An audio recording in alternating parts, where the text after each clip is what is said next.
Hi plant people, and welcome back to part 2 of my 3-part series on my favorite annuals, perennials, and shrubs. So in the last video I went over what an annual means. A perennial means that it's going to come back year after year if you buy a perennial in the correct zone.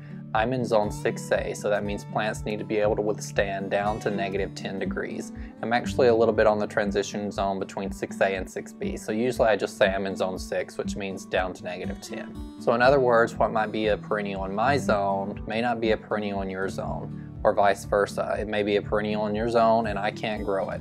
There's a lot of things that I absolutely love and would love to have in my garden, but I can't afford to invest in those annually. Just as a personal note, I try to find perennials that are usually good down to zone 5.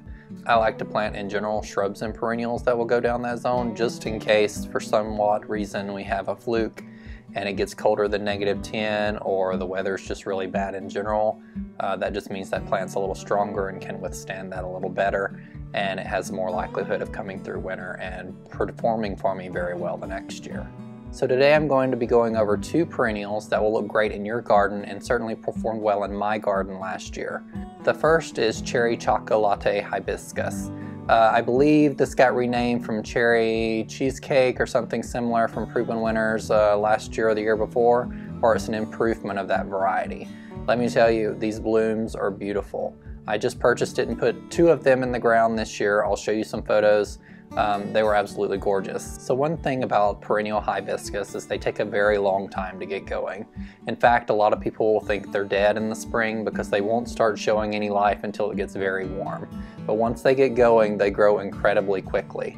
Mine in my area bloom around mid to late July, and they bloom continuously for about a month. The blooms last only a day, but they're massive, so they're about the size of dinner plates.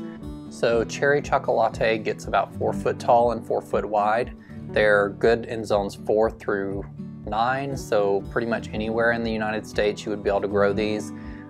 Hibiscus do not like to be pruned necessarily in the fall. I leave mine up until the spring and then trim them down. Their stems can be hollow, so if you prune them in the fall, then wet winter weather can get inside the stems and rot out the crown of the plant, and then it won't return. And since they return so late in the spring anyway, or they're so late to get going, you may not know it's dead until last minute, and then you got to find another one or find something to replace it. The foliage on this plant is beautiful. It's a very dark, almost black, very dark green foliage. So certainly be looking out for this plant. I think you'll love it. I love it. They have an entire series of summerific hibiscus, so if this color is not your favorite, they got some beautiful pinks and a very vibrant red as well, so check them out.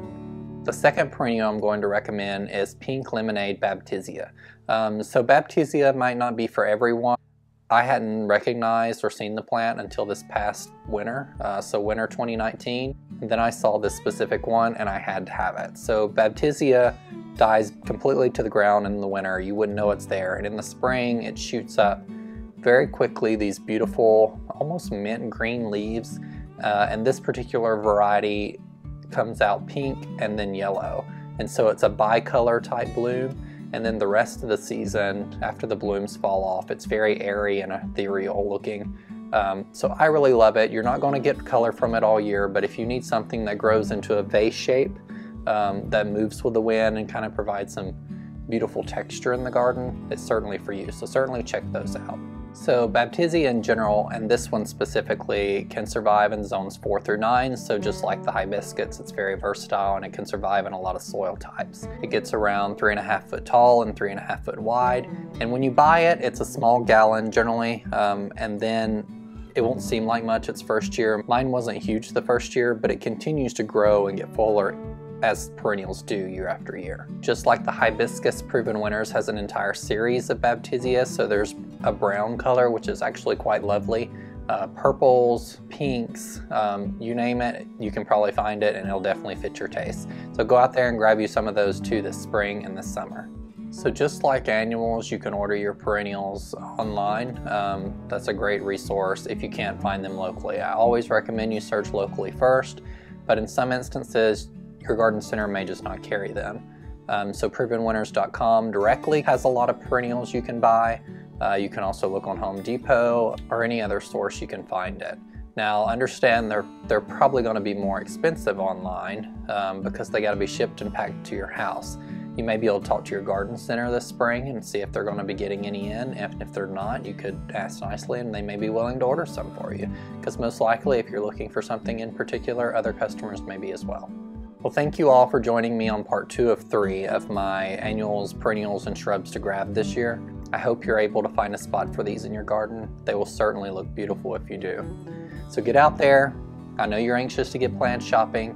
Along the way, remember, in a world full of hate, be a light. Take care, everyone, and stay safe.